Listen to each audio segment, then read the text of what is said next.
How's it going, everybody, and welcome back to From the Sidelines. I am here with Chad, Devin, and Noah, and myself, obviously Josh. We're on episode 75 today, and we've got 74 episodes for you to listen to previously, so if you want to go listen to those, you can check those out on Spotify and Apple Podcasts. If you want to find us on social media, you can follow us at FTS Pod. If you want to find us on YouTube and go subscribe, you can find us at From the Sidelines Pod, and TikTok as well at FTS Pod. Comments, questions, concerns, email us at theftspod@gmail.com. Quick intro, because we've got an emergency episode today. Conference play is underway, and we've got to get this out to you guys as soon as possible. So we're going to get right into it. Obviously, big UK fans, got to recap this game this past weekend against Tennessee. Pulled off the dub down in Knoxville. Wow, what a game, what a game. Ups and downs, what are our thoughts? I know. Noah loved the game. He was so excited he wouldn't even say nothing. So I know Noah was locked in. But I mean, my biggest takeaway was how impressive Reed and Reeves were. I mean, they really demonstrated themselves as the two best players on this team. And Rob provides a spark in quick spurts. And I think our backcourt is what's going to have to carry us. Our front court had 0 points basically, if you consider Justin Edwards not a front court player. So.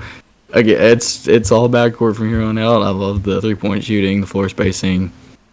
We got the horses in the backcourt to carry us, so that's what March is all about. I don't agree. We need some production from our front court. I can't have a Yinsu playing 29 minutes and getting 0 no goose egg. We can't be having that.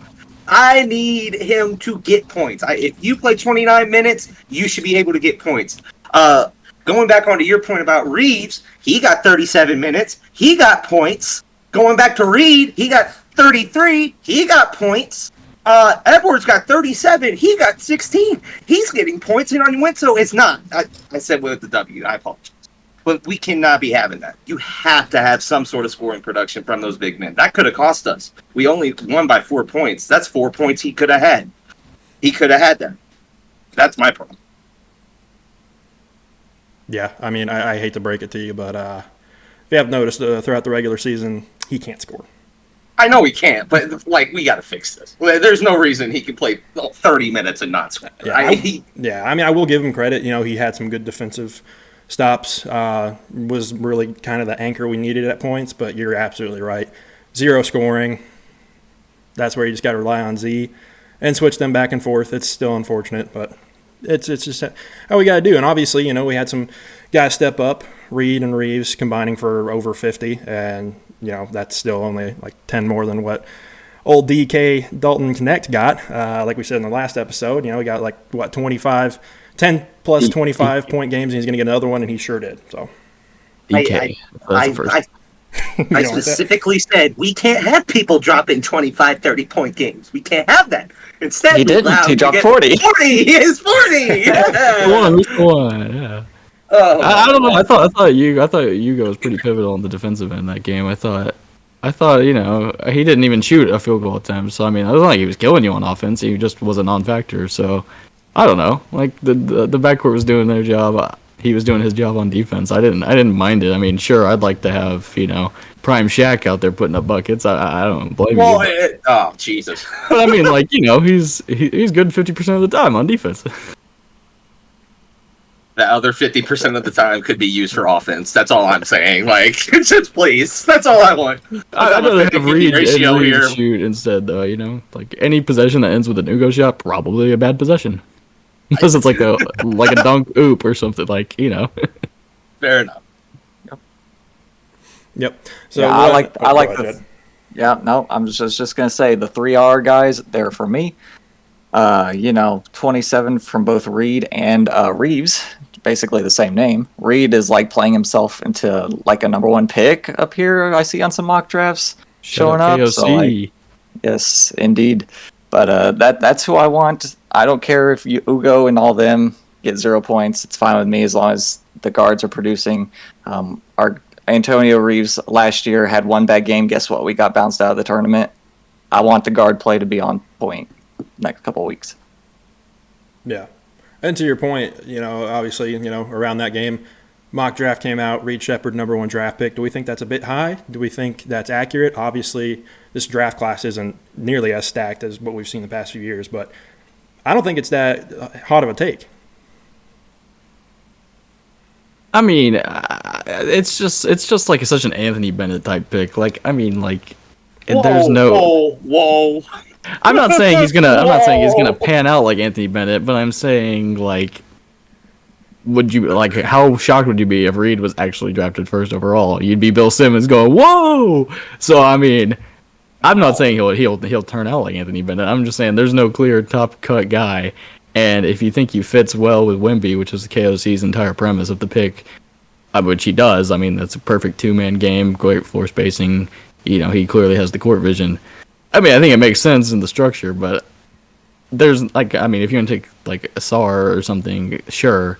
But there's no clear top number 1 guy. And so, I mean, I could get it. He shoots 52% from 3. I was about to ask, like, if you don't take Reed, who do you take?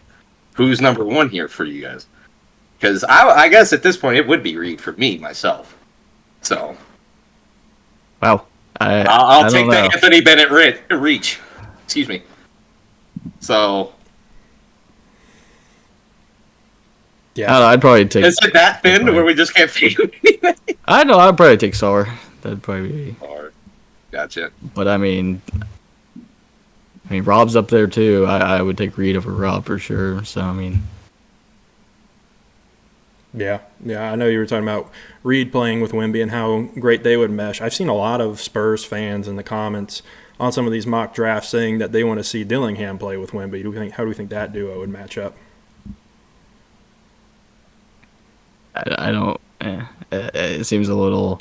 He seems a little too ball dominant. Yeah, he likes to play with the ball a little bit too much for me to have to share with Wemby like that. I think a guy that facilitates like Reed does and gets those assists out, I think that'd be exactly what Wemby needs because the Spurs hate passing him the ball. I don't know if you've ever watched a Spurs game with Wemby on the court, but if it's not Trey Jones, he's not getting the ball. I'm sorry.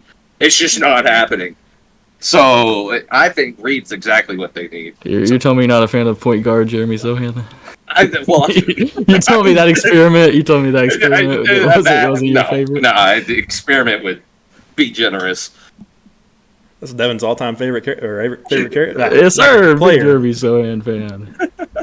Too bad he hates passing the ball to Wemby. Yep. So, obviously, big win for Kentucky there. Let's get right into it. Let's talk about some of the conference tournaments we've got here. We'll get to the SEC a little bit later, but let's go ahead and kick off with the Big East first. We'll do that real quick, and then we'll get into the Power 5 schools. Obviously, it looks like, UConn's going to take it, number 1 seed. They're probably going to make a run, always good in the postseason. So, what do we think here? What are our predictions? UConn takes this. I don't really think it's much of a comp. They have experience in MSG. They're 4-0 in Madison Square Garden. I think there's a chance they go 7-0 here. They're just too dominant. They look like one of the more complete teams for the tournament this year. I genuinely think this is just a clean sweep for the tournament.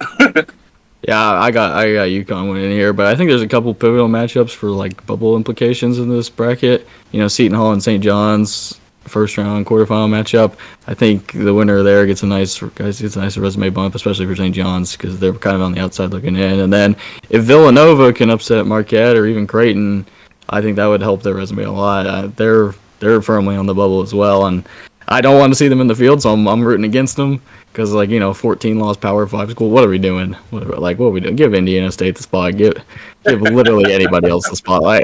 Villanova's not good. They had a couple good wins. Congrats, but they can't lose 14 times and still make it. That's ridiculous. But yeah, UConn's gonna win it. So yeah, they pretty much the only teams I could see beating UConn would be like a Creighton or Marquette, but the problem is they both got blown out by them in the regular season. So it's like they could, but no, they're not going to. And Tyler Kolek's out, so yeah. It's like I'm out on Marquette. Creighton is just, ugh. Every time I hear Creighton, I just gag every year when it comes to March. So. Hey, now they were good last year. Whoa. Yeah, whoa. they were a stud last year. I can't believe Ryan Lemhard left. Imagine Ryan Lemhard didn't leave, man. Yep. I was a big fan of that Creighton team. I don't know what Chad's talking about. All right, so yeah, pretty unanimous there. We got UConn winning. Let's move on to the next conference here. We'll go ACC. Obviously, top two teams getting the double bye, North Carolina and Duke. So, what we got here? Predictions. I kind of lean Duke personally. What do you guys think? You're going to be on an island on that one, I think, buddy. Because I don't know if you've seen UNC, but they already beat them twice this year.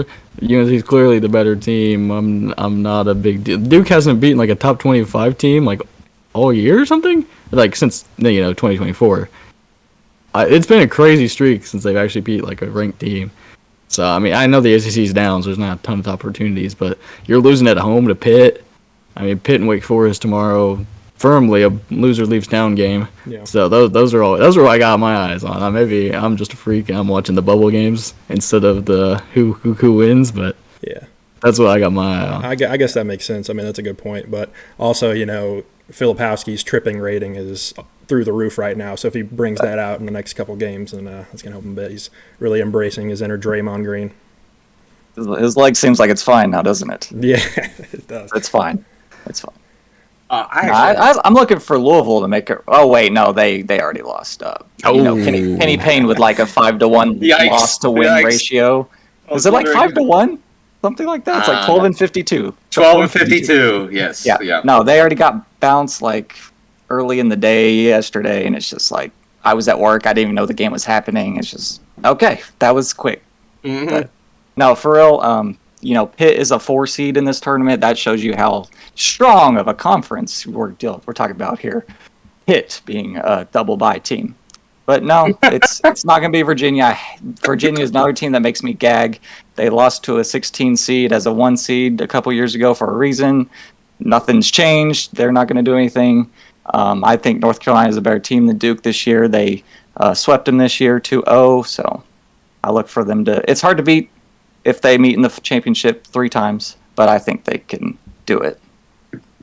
Yeah. Boston College is going on a little run here, eh? Hey. They're about to upset Clemson if they should beat Virginia too. I mean, and speaking of Clemson, that was my pick to play with North Carolina in the final. That was my pick. I'm not saying so you're off to a hot start already. Eh? I'm already off to a steaming start. But I genuinely believe they're coming off the loss to Wake Forest. I know that. But I do think there's a chance that they can reach the semis and knock off Virginia in the quarters if it can work out. PJ Hall and Joe Girard really are a very veteran duo for me. So I'm a big fan of those two. I think they can actually sleep in and get in there. Who wants to break the news to them? I do. Break it to me and just they're down 17 with 5 minutes to go. Are they really currently? It's Boston College, baby.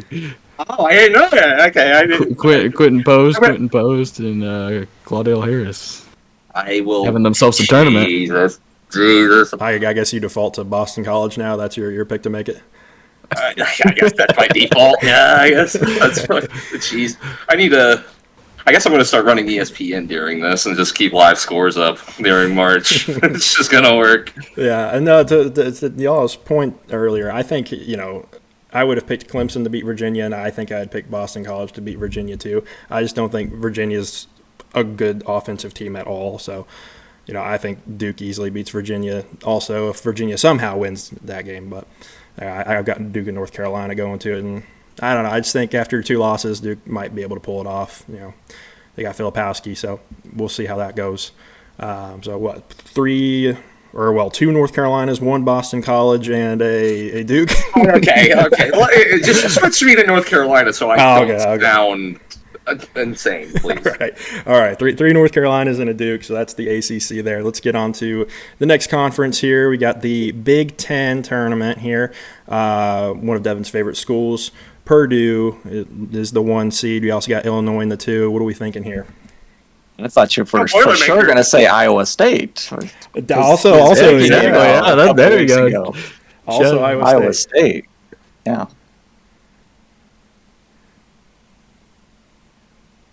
Who you got, Jed? I definitely don't have Purdue.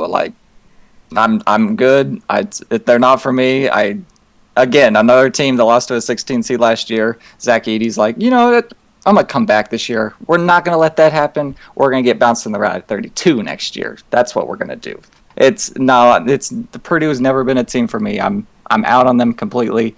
But then again, like, who else are you gonna pick in this bracket? Like, again, Northwestern, double bye team. That shows you how good of this conference is.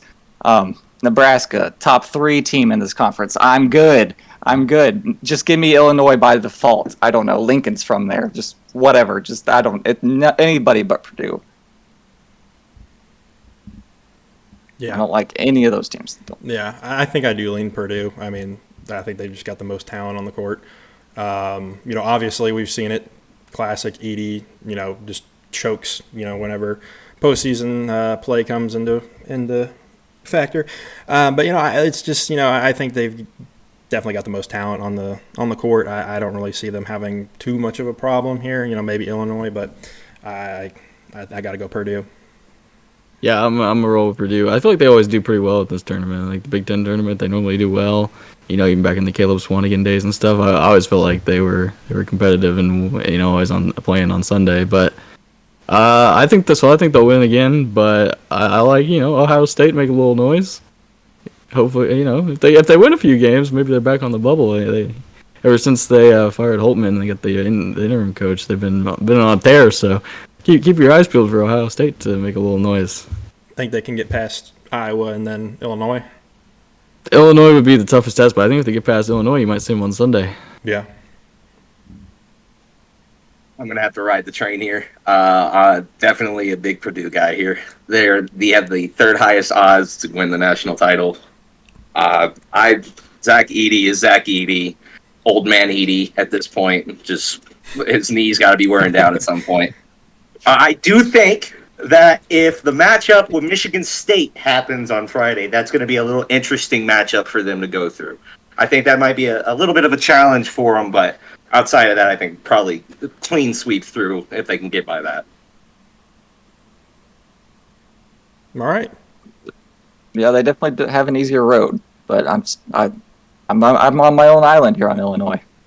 Yep. All right. 3 Purdue, 1 Illinois for Chad there. Let's go on to the Big 12. Obviously, if you haven't listened to any of our previous episodes here, Devin did have Iowa State bet there, future prop on that. So go listen back to our last episodes there to find that out. We got Houston in the 1 seed, Iowa State in the 2 seed. Pretty decent. Obviously, Big 12 is probably the best conference this year. So going to be a good tournament here. What do we think? I'm going to head off this with Baylor, probably. I'm going to head off with Baylor. Especially with Hunter Dickinson and Kevin McCullough out for Kansas. I don't think there is an offense in the Big 12 that can keep up with Baylor's. And I think just that high-powered of an offense is just going to will them through the tournament. I don't see a lot of opposition being shown for them here. Interesting. Okay, I'm gonna have to ride with Houston here, sadly. Of course I like Iowa State. The road loss to Kansas State, and they get their revenge, today if you're listening. So hopefully they get their revenge over Kansas State and can make it to the championship game. But yeah, I'm still gonna pick Houston. I think they're probably the second best team in the country, and just the elite defense, I think, comes into bigger play here in March. I'm going with the classic. Whoever wins the first 4 game type thing in the 6-3-11s. Like, I like this 11 seed, but if the other 11 seed wins, I don't like it. So that's what I'm going here. I like whoever wins the Baylor and Iowa State game and allegedly the semifinals if they both make it. Whoever wins that game, that's who I'm going with to upset Houston. I think Houston might look ahead a little bit to the tournament. They'll probably be a 1 seed and focus on that. Maybe rest up their guys a little bit and get ready for the big one. But I'm going with either Iowa State or Baylor, the winner of the matchup. All right. Interesting picks here. I got to go with Houston as well. Maybe the best team in college basketball. They're just very well-rounded team. I think I could definitely see your point with Baylor and Iowa State. Those are definitely the 2 teams that I think could beat them. Kansas, they're not going to win. They're done for. They don't have Dickinson, so it's just doomed there. So I got to go with Houston as well. So we got 2 Houstons, a Baylor, and then Chad's got like 4 or 5. Hedge your bets. Yeah, hedge your bets. All righty. Perfect. Let's get on to the next conference here. We've got the Pac-12. Number 1 seed in this conference is Arizona, and number 2 is Washington State. What do we think? You know it's a loaded field when Washington State is your 2 seed. Right. Oh, yeah. That's how you know it's a loaded conference. But my pick here is going to be Colorado. I like the 3 seed to pull off a couple of upsets. I'm not in on Washington State. Just sorry, not for me. I think Utah might be the scariest game actually. I would be a little worried in that first round matchup, but I'm not a big Arizona fan. They've kind of struggled on the stretch. Maybe USC knocks them off again.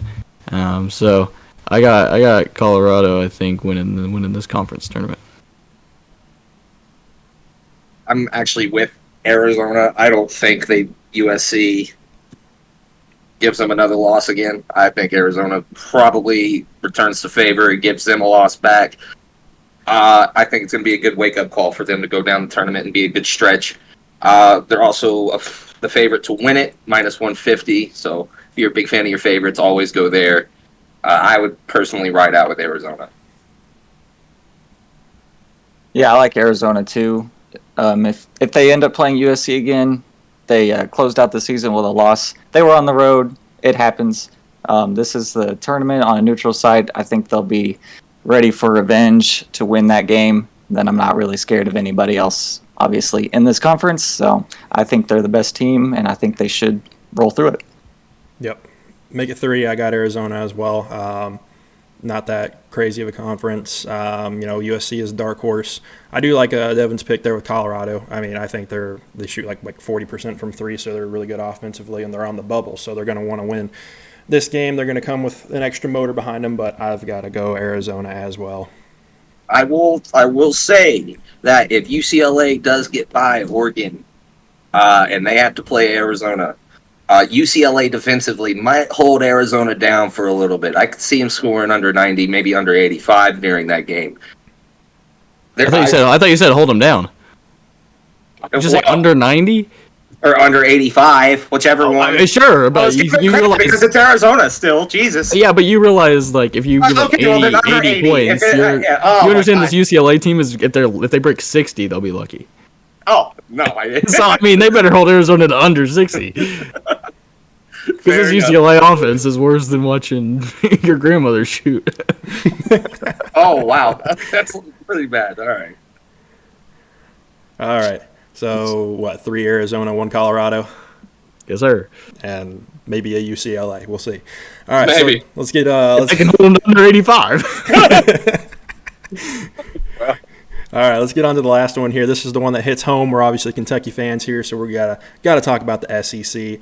Behind Big 12, you could go either way. SEC, they're looking great in basketball this year. They're always a football conference, but... we're looking like a basketball conference this season. Might be the best, definitely top 2 in my opinion.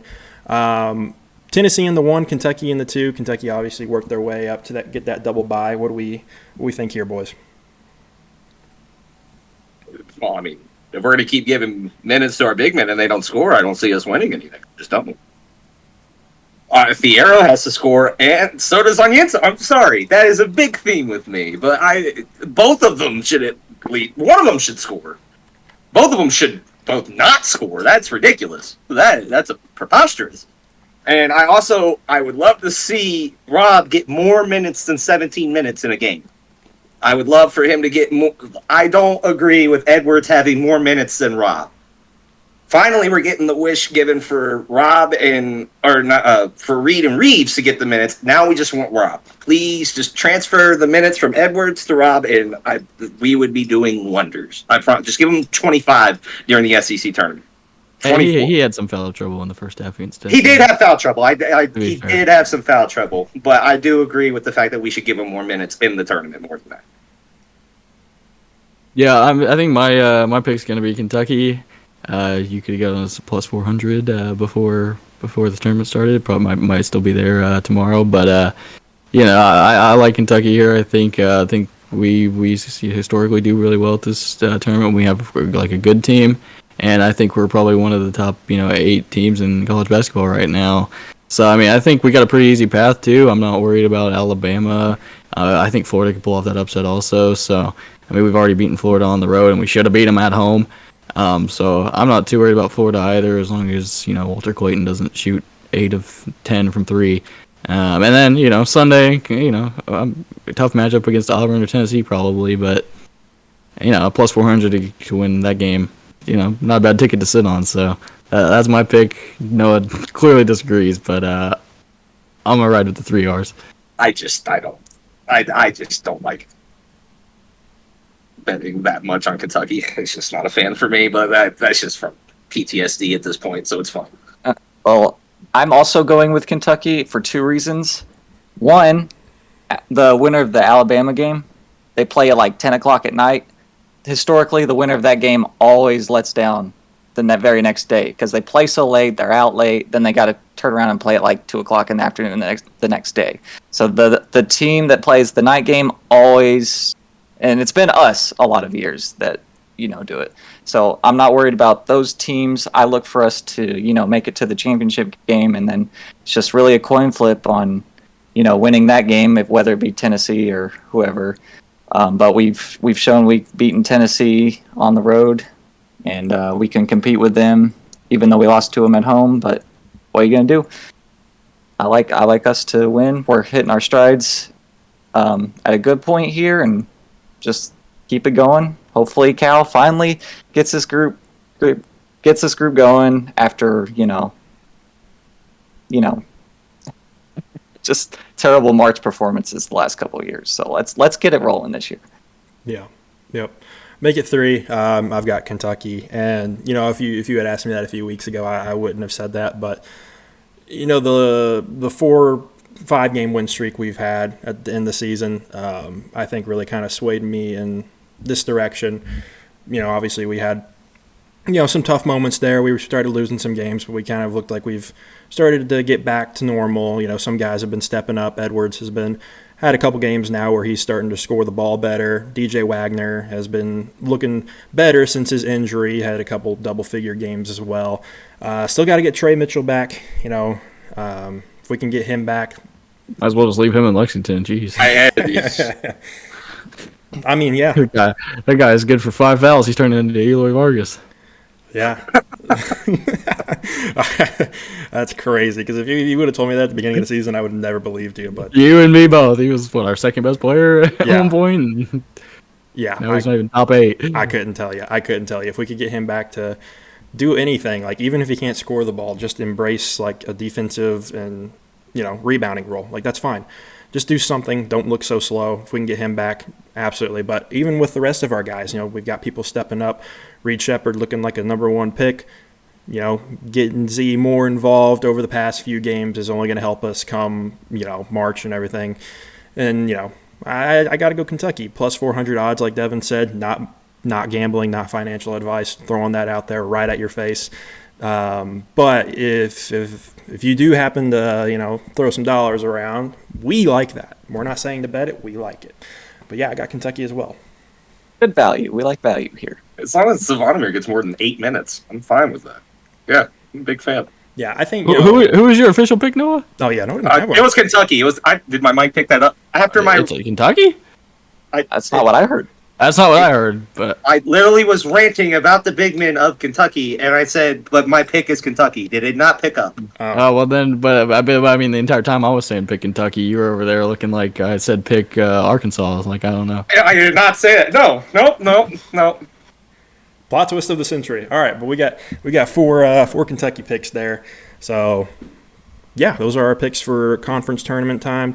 It's underway. We're going to get this episode out to you guys tomorrow on Thursday, so give a listen and let us know what you think about our picks. Let's get into some NFL action.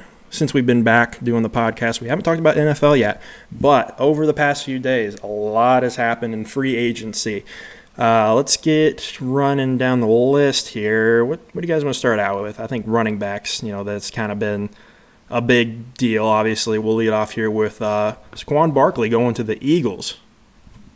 The guy gave the Giants ample time to, unload him, do something. They made the playoffs, did Daniel Jones had one good game, got like a 5-year extension out of it. Worst decision they've ever made. They had him for years and years, did nothing with him. Bro's like, I'm going to go to a rival in the division, to a team that actually can compete, since you all can't ever compete and you're just poverty. So I don't blame him for it, and I like the move. He can finally get something he deserves, some help around him. Giants are dumb as hell for not getting something out of him. So just one thing out of him could have been anything. Just one pick, just a bag of chips, a fax machine like the Kyle Korver thing. Something. I don't know. You could have got something. I think Saquon's a genius for doing this. Having Hurts at quarterback, having AJ at receiver, having Goddard at tight end. They did lose Kelsey. I understand he was old, but that was still a solid piece of a line. He still has a better line than he's ever had in New York. It's not even close. And he's not going to have so much attention drawn onto him on the offense. He's going to be able to have these different pieces that could help him exploit the offense even more. So I think he's a genius. And also, Tiki Barber, you're weird for saying what you said about him.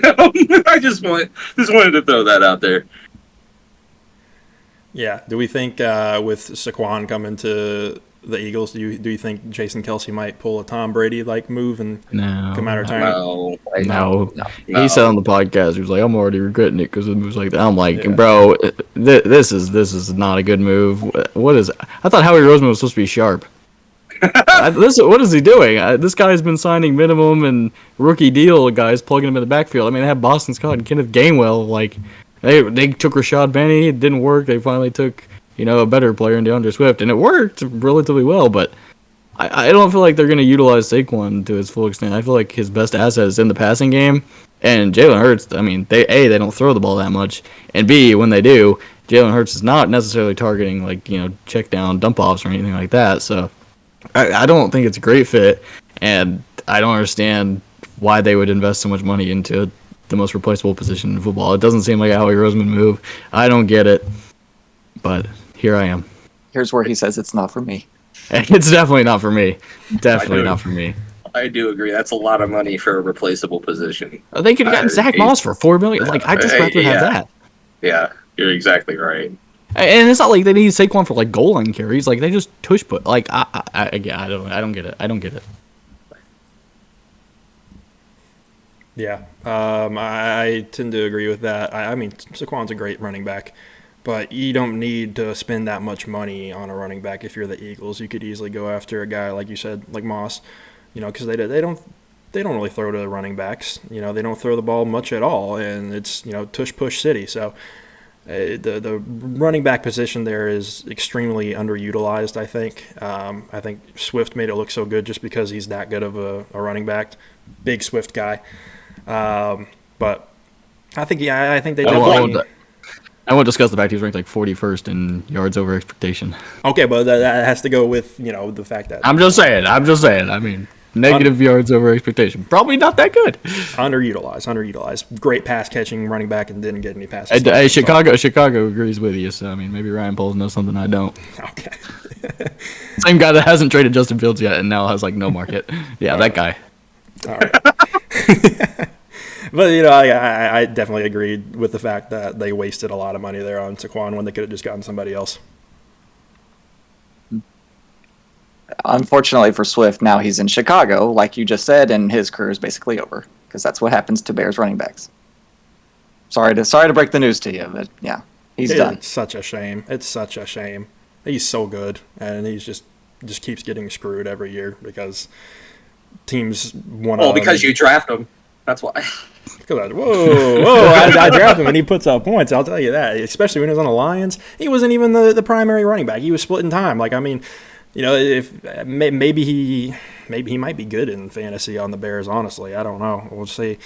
But yeah, it's just disappointing. All right, let's get into. Chet, what do you think about the Packers running back moves? Moving on from Dillon and Jones and picking up Josh Jacobs. I mean, seems like a weird fit to me. They take what's working. They're like, no, we don't want that. We want this over here. Kind of like what you were saying about Saquon Barkley. It's like, yeah, let's get this just stud running back who was good for 1 year on Las Vegas and then, came back down to earth. But we must think he's still the great Josh Jacobs from 2022. I hate running backs. You can get whatever. You can put me out there. I could get like 2 yards of carry. It doesn't matter. Doesn't matter. I don't like it. I need to see that. I'd pay to see that. Yeah. But yeah, now Aaron Jones is on the rival Vikings.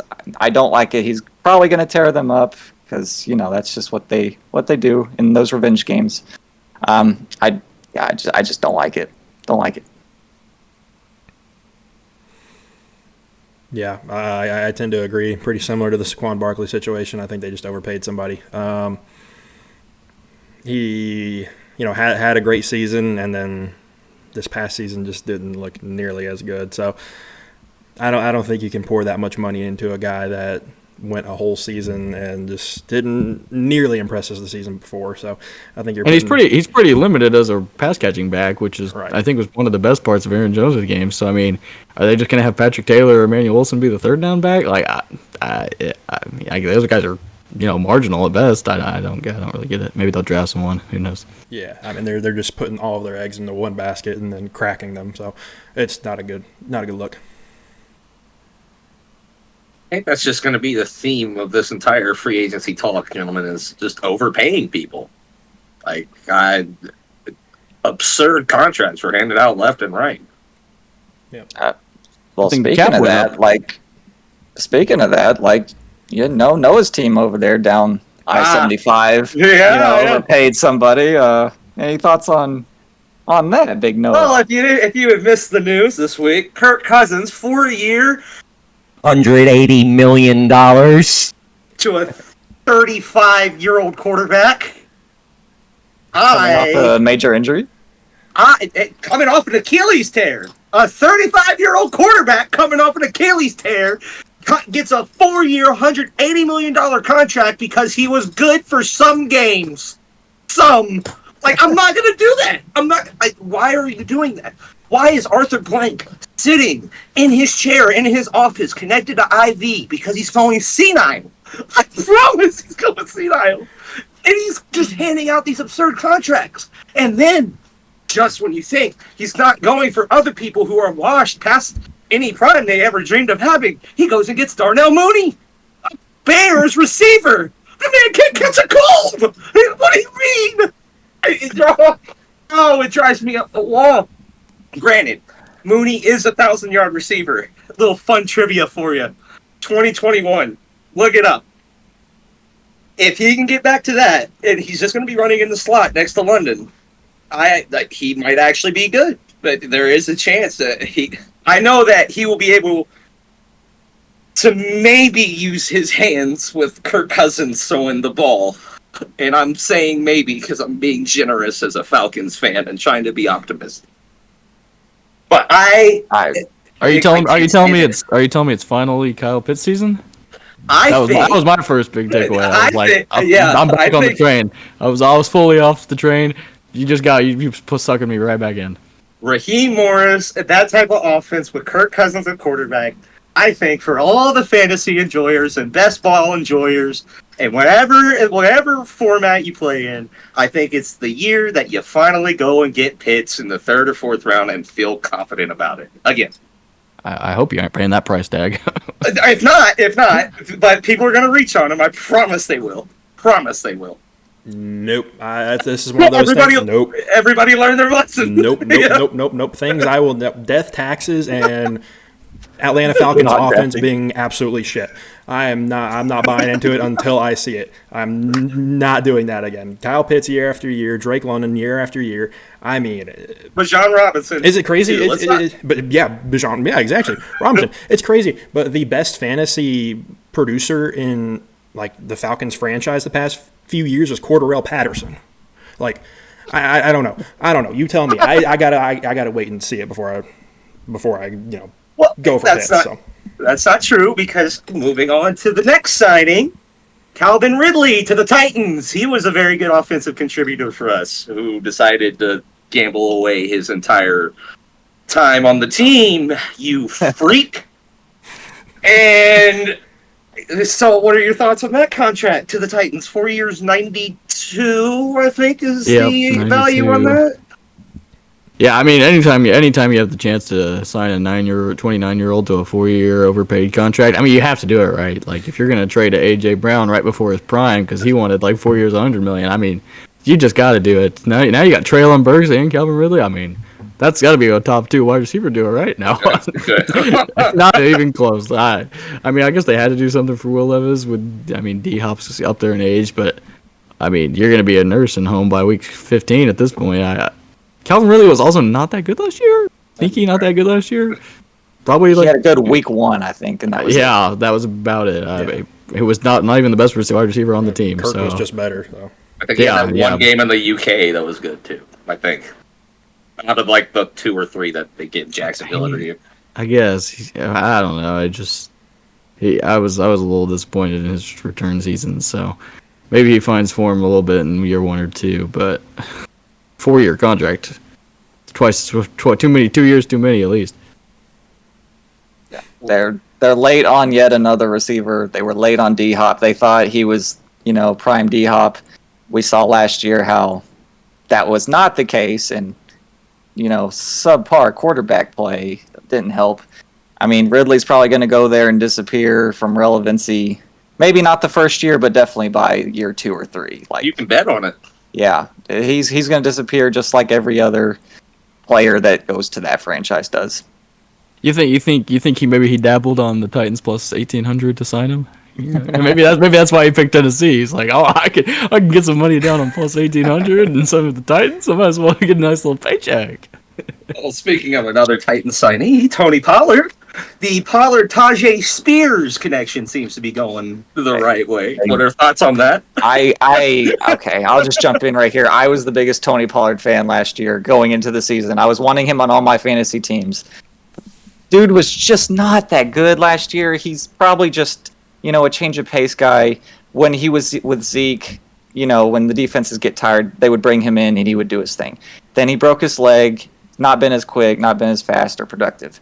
They obviously didn't watch him play last year to think that, we're going to sign him to our team. Like, yeah, he's old Tony Pollard, just like with Calvin Ridley, just like with DeAndre Hopkins. They're just late on these players, and they're just not as good as they used to be. And I don't know why they signed them at this point. So I mean, this would have been a great team in 2022. Yeah, I mean, 2021. Yeah. Now we're cooking. But yeah, I don't. This is terrible signing. I mean, I get not wanting to bring back Derrick Henry, but I just don't understand why Tony Pollard's the guy. It doesn't really feel like the synergy matches with Tajay Spears either. They feel kind of like duplicates. More feel like they're better in the pass catching game. Pollard got his chance as a full-time starter last year, and it did not work out. Rico Dowdle was arguably better, so I don't get that signing at all. He was better, and he came out of nowhere. It's like, just put anybody out there. They could be better than your guy. It's like, who heard of Rico Dowdle this time last year? Nobody. And this is what I go back to Devin's point of running backs are replaceable. You can just draft them every year and find one that's good. Ta-da. And it's just ridiculous. Yeah. No, I mean, what about? Oh, go ahead, Josh. No, I was just gonna say I agree with Tony Pollard. What do you got? I was gonna say, what about Derrick Henry going to Baltimore? Then one guy comes into town, one guy leaves town. You got any thoughts there, Josh? Little RPO action in Baltimore tickle your fancy? I don't know. This is the downfall of Derrick Henry. I mean, he already showed signs of that last season. This is just, again, why waste the money? Like, you're not going to utilize that position. It's extremely underutilized in Baltimore, I think. Obviously, you got Lamar Jackson. Just let him run. Like, you don't need to waste money on a guy like Derrick Henry, who's, up there in age as well. So I don't love it. Of course, Baltimore fans are going to love it just because of the name, just because, he's an all-time great. But, like, I don't love it. And you're just blocking Keaton Mitchell. Why are we not letting Keaton Mitchell sign? Dude averaged 8.4 yards per carry last season. He was a pure stud. He was electric, and I mean, I guess he's good lightning to Derrick Henry's thunder, but yeah, you just don't need to drop $8 million guaranteed on a guy that's 30. I mean, Gus Edwards was serviceable. You could have just brought him back. I mean, I don't think Justice Hill's terrible either. These guys are just all basically the same. Some just cost more than the others. They were good 3 years ago, so I mean, you're paying for 3 years ago production. Congrats. I just would have brought back Gus Bus. I mean, I think he was completely serviceable. So I'd rock with Keaton Mitchell, but that's just me.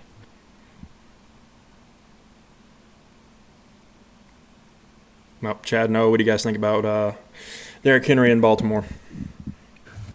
So that's Lamar Jackson, Derrick Henry, Mark Andrews, Zay Flowers. Is Odell coming back or is he done? No, he's gone. He's out. He's gone. I Okay, think he's going to the Jets, maybe. nice. So that's an offense right there. But like once again, he's just too old. Derrick Henry's like you said, 30, and in running back years, that's like 40. Like you're getting up there, especially for a guy his size, who's been this big truck guy that's doing these goal line carries and is taking abuse. Granted, it's Derrick Henry. He's huge. He could probably take more abuse than the average man can. But I just think it's just too little too late. Or I guess too much too late in this case when it comes to contracts.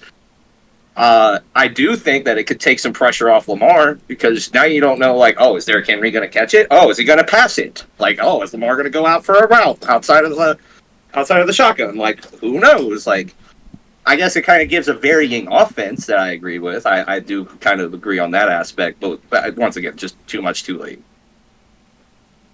Anytime you're signing a running back on the wrong side of 30 to a multi-year contract, even though it's 2 years, it's what are you doing? I don't care how good the guy used to be. He's clearly got too many miles on him, and it's probably not going to work. Especially when you have a guy like Lamar.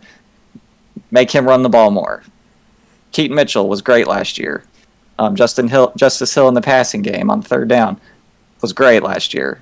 So Derrick Henry is just his time has passed, unfortunately. Yep. Well, let's continue the theme here with running backs who are starting to fall off in their career. We got Austin Eckler. Yeah. That's not where I thought we were going, but all right. I like it. His fall off hasn't. I thought we were going to your guy. Whoa! What? No. Yeah. He ain't falling off. He's just in a terrible situation. But Okay. let's talk about Eckler. Obviously, he hasn't fallen off too bad, but this previous season was definitely a drop off from what we've seen before. Now he's on the Commanders. Commanders have had running back issues for years now. So what do we think about this? I mean, anytime you have the chance to sign a washed up, old, worse Antonio Gibson instead of just keeping Antonio Gibson, I think you have to do it right. I mean, you get to pay him more money, you get less production, you get an older guy that's more likely to get injured, and you just don't get to feature Brian Robinson as much. So, I mean, I think it's just a win-win all the way around. I mean, poverty franchise, old, washed up player, perfect match. That's my whole thing. Where's Brian Robinson in all this? Why are we? I assume he's just going to be the Antonio Gibson. I just assume he's going to be the third down back. Yeah, there's no way you can run this guy into the ground. Like, he was only getting 55% of the carries in Los Angeles. Like, it wasn't even like he was a feature bell cow back last year. So I don't know why they're paying him so much money to do what Antonio Gibson was probably better at. I have no idea. It doesn't make any sense to me myself. Yep. Old running backs, probably overpaying them. I don't get it. Somebody I want to touch on here also is one of Devin's favorite guys. Well, I don't know about anymore, but when he was on this team was one of Devin's favorite guys, and I know he was devastated by this. Gabe Davis going to the Jaguars. Oh, okay, yeah. I mean, I don't love the landing spot. Christian Kirk and Zay Jones, I think, are pretty serviceable options to compete with, and even when he had minimal competition in Buffalo, he still hit or miss. He'd have his ceiling games or his goose egg games. So I don't know. I don't particularly love the landing spot. I'd probably prefer to stay in Buffalo or find maybe a wide receiver core a little more barren. But I'm glad they didn't bring back Galvin Ridley. I was really worried that he's going to slide wide receiver 4 if they brought back Ridley. So at least I know he's going to be on the field, probably, stretching the field. So I think he'll probably be the same profile player in Jacksonville, maybe just a little less security blanket type receptions from Josh Allen. I don't see 4 touchdown games coming from Gabe Davis anytime soon anymore. That's out the window. That's not happening anymore. But I do see him being a serviceable guy. I kind of prefer Him over Zay Jones. Kind of more on his side. I mean, they're just completely different skill sets. I think Zay Jones is like perfect slot guy, right? You know, safe, you know, secure hands, 10 yards. You know, kind of like him and Evan Ingram are like the short guys, and then Kirk and Gabe can kind of stretch the field more. I mean, I think it makes sense for a wide receiver core. I just don't love it for like, you know, a Gabe Davis true third landing spot. Yeah, gotcha. We also need Trevor Lawrence to complete a pass like you're playing with your son in the front yard. Like, but before he hits a deep shot to, you know, Gabe Davis down the field, like he needs to improve before we hit any of those long bombs. I was about to say, I think this relies more on Trevor Lawrence's performance than Gabe Davis' performance here. I think that is one of the rare cases where it's not really up to the receiver; it's up to the quarterback. And Trevor Lawrence needs to figure it out before we even think of putting Gabe Davis in that wide receiver 3 spot where it's serviceable. Yeah. Hey, you know, maybe a Max Jones season. Who knows? Oh, you're right. Oh, yeah. Okay. You got me. Okay, sure. Yeah, maybe the Pistons are going to win the finals. That's fine. All right.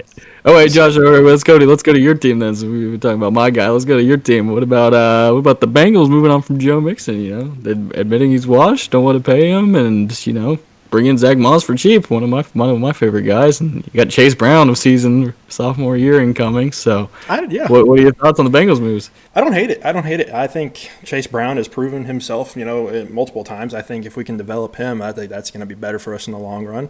Zach Moss, also a good serviceable running back. You know, I think they'll play off each other really well. The thing that worries me is T. Higgins, obviously. Doesn't want to be in Cincinnati anymore. Who knows where he's going to end up with. But, you know, with that, there's rumors around there that Jay Jettas might be coming to Cincinnati. They're going to stay rumors, probably. Yeah, they're going to let you know right now. Okay, yeah. I wish, as much as I'd love to see that. Yeah, a little LSU reunion would be dope, but I love it. I think get the young guys, you know, build them up. We save money. You know, we can put that money other places, so I absolutely love that move. Yes, the opposite of what we were talking about. And it couldn't have happened to a much nicer team than the Bengals. They move on from their expensive, getting up there in age running back. As much as I hate to see him go, he's been great for us. But Chase Brown came on last year. They're going to give him, you know, a sophomore surge, not a sophomore slump. Next year, they signed a cheap veteran in Zach Moss to, you know, carry some of the weight. I like it. This is exactly what I would be doing with my backfield. This is prime GM right here. Yep, I agree 100%. This is the correct move and the best move I've seen all free agency. Yep. Let's see it. Let's see you all do your thing, Bengals. I want to see it. Anybody got any last thoughts about Chad's hand? Chad, hand up. Hand up. Go for it. What do you got? Hand up. We're staying in the division. You know, this team up the road over there in Pittsburgh. They've been looking for a quarterback ever since Big Ben retired. They've been looking one for years. They signed a guy this year. Guess what? They're still looking for a quarterback. Russell Wilson. Old, washed-up Russell Wilson, who hasn't been good in like 10 years. You know, signs with the Steelers. Does Mike Tomlin magic like revamp this guy, or what? What are we doing here? I believe in his play calling far more than Sean Payton's for Russell Wilson. I do agree with that much more. Also, he has Freiermuth and Pickens. I am a big fan of the weapons that he has. You know, Najee Harris. Big fan of the weapons. They just got rid of their best one. Freiermuth, he's like a B tight end. A B tight end? Yeah, he's like anybody slightly above average. I mean, he's fine. I mean, and George Pickens runs one route. He never gets open. You think Russell Wilson's gonna be able to hit this guy 40 yards downfield? I'll believe it when I see it. I promise you, he has a big fan of the weapon. It's a crazy thing. Jalen Warren's about to go crazy with those dump offs. That's what I know.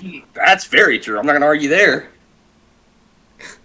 Russell Wilson's been washed since I was in high school. Like, this is crazy. I can't believe he got another job. You know, and Schefter's tweeting out, he signed a team-friendly deal. You know why he's a team-friendly deal? Because it was his only option. He sucks. Nobody wanted him. It was his only job. If he wanted to play football in the NFL, this was his only chance. So, of course, he's going to sign for 1 year, $1.2 million or whatever it was. So, Steelers, I mean, he'll probably be 9-8. So I mean, congrats. You want to go 9-8? This is a great combo. Mike Tomlin, Russell Wilson, 2024. A great combo. Yeah, couldn't have said it better. I don't see why they're going with this. I don't know what they want to do with Kenny Pickett. Maybe they just want to bring Russell Wilson around for a year to try to develop him. Like I don't really know what the angle is there. I think just stick with the guy that you drafted and don't waste your money. Like old players wasting money, washed players keep wasting money. This honestly might be an upgrade over Kenny Pickett though. I said that, and I got. Just call it. I mean, like it might be. It might be. That's how bad Kenny Pickett is. It might be, but I don't know. It's just he's not going to be a long-term solution. Obviously, he's a one-year contract. Why is this not a Justin Fields team? Why is Justin Fields not on this team? That would make sense. This would be a great Justin Fields team. Yeah. I don't. But what do I know? Dude's a weirdo, and no one likes playing with him. He's not good at football. I don't know why they do it. I don't know why they did it. So, get a better quarterback, please. All I gotta say. All right. Any last thoughts about NFL free agency? I got a couple like quarterback teams that I just don't know what we're doing. I mean, Justin Fields is available, but yet the Raiders are opting to go with a competition of Gardner Minshew and Aiden O'Connell. And as much as I love Gardner Minshew, we saw you might make the playoffs. That's your ceiling. Like you get a Week 18 game to win the division, maybe. Probably not because Patrick Mahomes and Justin Herbert are in your division. So I don't understand that. I'd just get Justin Fields. Or B, if I'm Minnesota, I understand it's in the division with Chicago, but he's got to be better than Sam Darnold for 1 year, $10 million. Like these teams just opting to settle for an 8-win quarterback at best instead of trying to revitalize Justin Fields. I just don't understand why we hate Justin Fields. His price tag is probably a late second, early third at this point. The market's saturated so much because all of these teams are out. I would be the first person in. And I don't even think Justin Fields is like that good. But anytime you get like he has the potential, you can clearly see it. So you just got to put him in the right system and try to develop him. And you get a free year basically. And then before you have to decide on his contract, if it doesn't work out, I think it's a good swing and miss. So that's my rant on Justin Fields and how he's still insurance to this day. Very sound. Beats Russell Wilson. Sam Darnold better. Yep. All right, fellas. We are coming up on an hour here, and you know what that means. That means that it is none other than Chad's movie suggestion of the week. Woo! I'm locked in. I'm ready. We're locked in. Chad, take it over. Okay, well, first of all, somebody didn't do their homework last week, so we'll just skip that part. Nope, didn't. Sorry. Cash your minus 250 tickets. Yeah, please. Oh. Okay. This movie is near and dear to me. I love this movie. I wasn't allowed to watch it when it came out because it was obviously, very filthy, but it was one of the funniest movies I've ever seen. So we're going with an all-time classic comedy here with The Hangover. Ooh. What a classic. Okay. Yes, sir. You got the guy from The Office, Ed Helms, and then Bradley Cooper, who, he's cranking out these god-awful things now. I don't know what he's doing now, but, let's go back to, funny Bradley Cooper going to Vegas, getting blacked out and stuff. That's what I miss about this guy. Movie. Yeah. Yeah, but, just the entire premise of the movie, they go to Vegas, just guys being dudes.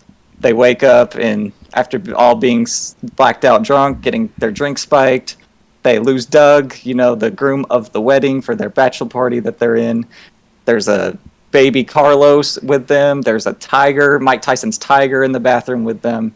They spend the whole movie trying to figure out how all this stuff happened, and it's just a fun time. Chad, can you do me a favor and sing the Tiger song? I'm sorry for interrupting you. I just want to hear your rendition. I just want to hear you.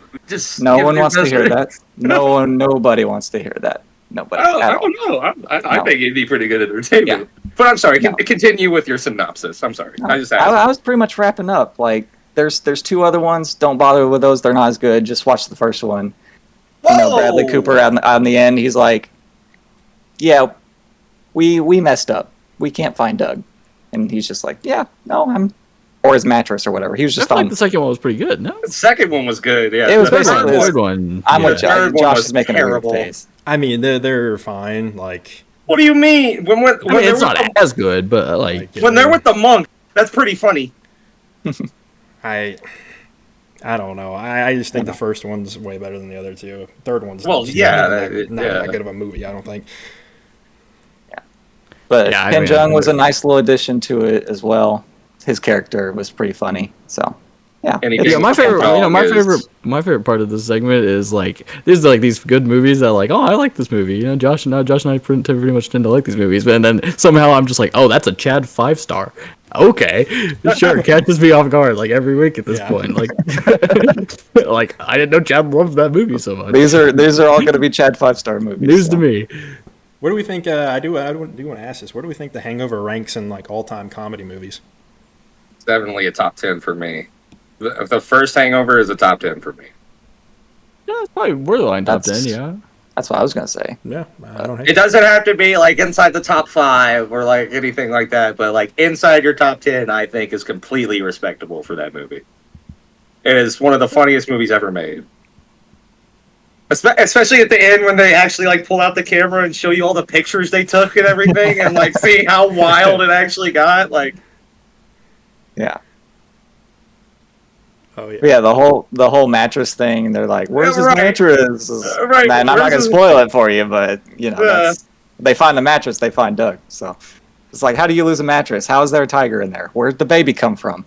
It's just so funny, so Oh, funny. yeah. Oh yeah, just so chaotic. It's exactly what you need to put a smile on your face. why am I married to a prostitute? What happened to my tooth? Yeah, so many iconic lines. It's a great movie. Check it out. Email us, tweet us what you think about the movie if you do your homework and watch it. Great movie, Chad. Thank you for that. Let's get on to the last segment here. We're going to throw out some bets. This is not gambling or financial advice from any of us. So, anybody got some bets this week?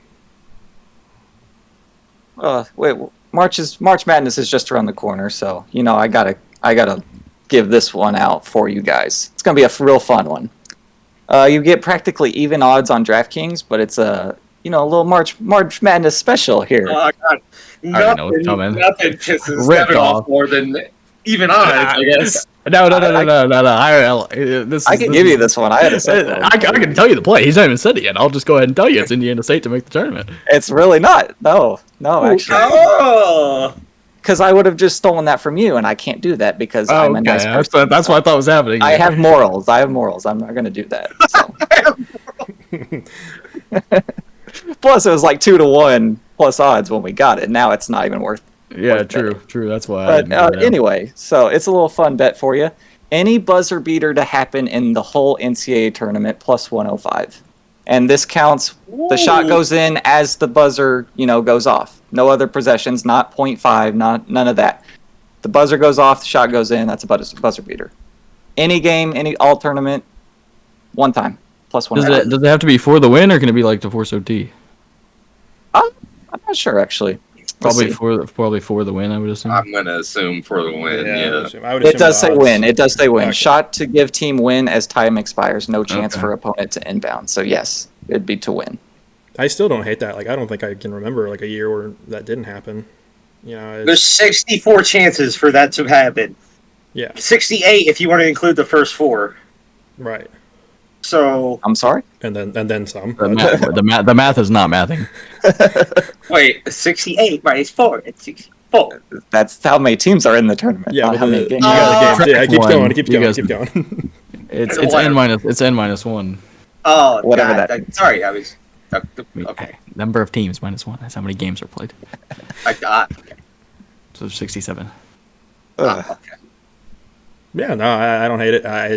It's good odds. I think it's you see it every year. It's what March is known for. So plus odds, got to take it. Indeed. That's what I got. Yep, Devin, you got a bet this week? I mean, it would have been Indiana State to make the tournament when they were plus 195. I gave it to Chad.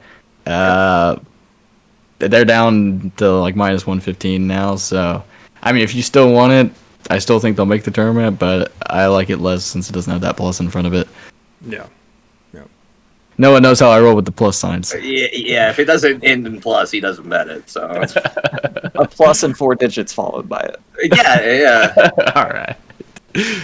All right. No, I'm out. Nothing. I'm out this week, unfortunately. I do not have the play. All good, all good. I'll wrap it up here. Obviously, got some golf picks this week. We got 3 guys to look at. Got the player. I would like. Oh, I'm sorry. You reminded me. I'm sorry. The hole-in-one on the hole 17. Go ahead, take a shot, enjoy yourself. It's a 25% profit boost on hole 17 to make a hole-in-one. So go ahead and say I gave you that, and if it happens, you're welcome. Noah loves them some profit boost. I do. Big fan of profit boost. Oh yeah. Yeah, I mean it's a short par 3, so it could definitely happen. So yeah, we got the Players Championship this weekend. Do want to throw back to last weekend about the Arnold Palmer. We were making fun of Scotty a little bit, and sure enough, he won. So just want to throw that out there. Congratulations, Scotty, on getting your first win this year. Let's go to the Players though. Got a few guys here. We'll start out first. I got Max Homa, plus 2,500. He had 16th place at the Genesis, 8th at the Arnold Palmer. I think he's just looking really good this year. He's going to do pretty good. Who'd you say? Max Homa. Okay. I was just double checking, making sure I heard it right. Okay, yeah. You heard it. So, Devin trolling me or what? All right. So, he got 16th at the Genesis. Homa? I don't know. I thought he said Homa, so I was like, I was going to Homa. They said Homa. They said Homa the second time, so okay. I had to refrain. We'll review the footage. We'll see. We'll leave that up to interpretation. But I got 16th at the Genesis, 8th at the Arnold Palmer. He's plus 2,500. He's been looking good this year. I think he's one of the guys you need to take a look at here. I'm just going to rapid fire through these because we've gone a little bit over time here. But next guy up, we got Will Zalatoris, 4th place last week at Arnold Palmer. He's plus 2,800. And every single year in this event, he has made it to the weekend. So I think this is his year where you might want to place a top 10, top 20 bet on him. He finished top 27, last year. So I think looking to that area with Zalatoris, top 20, top 10. And then last guy, this is my sleeper pick. I've got Jason Day. Got 6th at Pebble Beach, 9th at the Genesis. He is plus 6,000. And, with this event, he got top 5 once, and he has had top 10 2 times. So he's very consistent on this course. He's a good putter. They've got the seagrass greens, so you're going to need somebody who's good at putting, and he's just the guy. He's got the course history, plus 6,000. Take him, top 20, top 10, take him to win it. That goes for all these guys. Before we go, I would like to give a shout-out to Michael Page, because he made me look good this week. He made me look good, and I got shamed. I got shunned for my prediction because everybody thought he wasn't going to do anything, but he did. He won the fight. So, if you told me Kevin Holland was not interested in grappling, I would have been all over it too. So I should have known better that you can't trust that guy. He just. So I just wanted to take my victory lap. I'm sorry. So go ahead. I just wanted to. Congratulations! Kevin Holland won the second round, and then in this third round decided to do absolutely nothing. I don't know. Thoughts? You're over here just. Well, I just don't understand what he's he think against Wonderboy. He did the same thing. He just thinks he can outstrike these dudes who are like premier strikers. Like that's what they're known for. And this guy thinks he's the same level, and he's just clearly not. And he's a BJJ black belt, and he just has no interest in using it. That's crazy to me.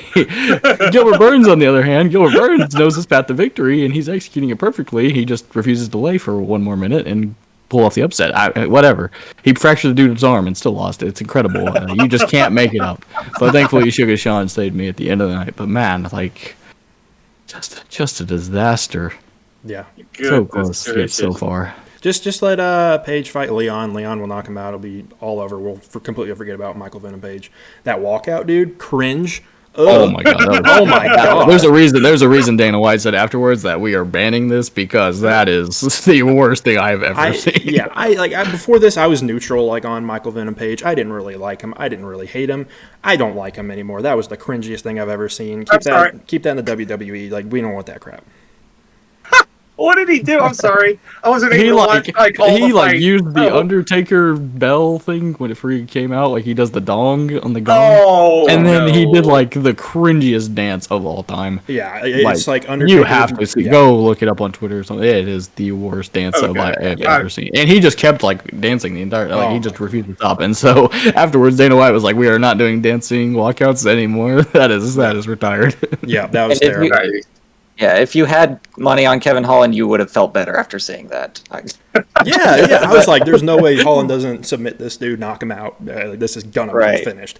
But he gave up, and like that, God, that was the worst thing. It was Undertaker meets TikTok. Like it was just the cringiest thing you'll ever see in your life. Yeah. Oof. All right, I'm sorry. Just had to take my laugh, but we got to relive Undertaker. Oh well. Just the worst thing you've ever seen. Yeah, I mean, and who had a worse fight IQ between BSD and Kevin Holland? Good luck figuring that one out. Right. Just impeccable. Like I pick a guy to win, he just has 0 IQ.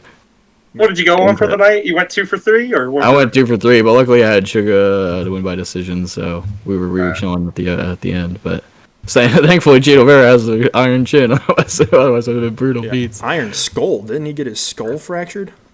I think that was fabricated. That was fabricated. Okay. I don't think that was real. Gotcha. But nonetheless, like that knee puts 99.9% of the people on this earth out like a light, and Cheeto was able to get through it. But good card though. I mean, I was entertained for sure.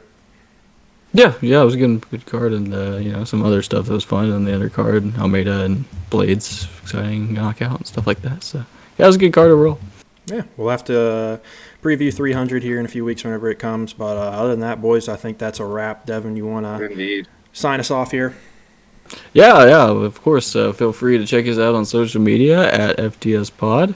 You can go ahead and check out our video feed. Also, if you're listening to that on podcast on Apple or Spotify, you can go check us out on YouTube at From the Sidelines Pod. And if you watch any of Chad's movies recommendation or tail any of Josh's golf picks, feel free to send us an email and give us your thoughts. You can send us an email to theftspod@gmail.com. And, Oscars were this weekend, so if you listen to the Oscars preview and we gave you some good insight on that, let us know. So I know Josh and I had a fun time watching that. Chad and Joe watched it too, so we had a fun time Sunday night watching that. So yeah, feel free to check us out. All right. Bye. Have a great time. Bye.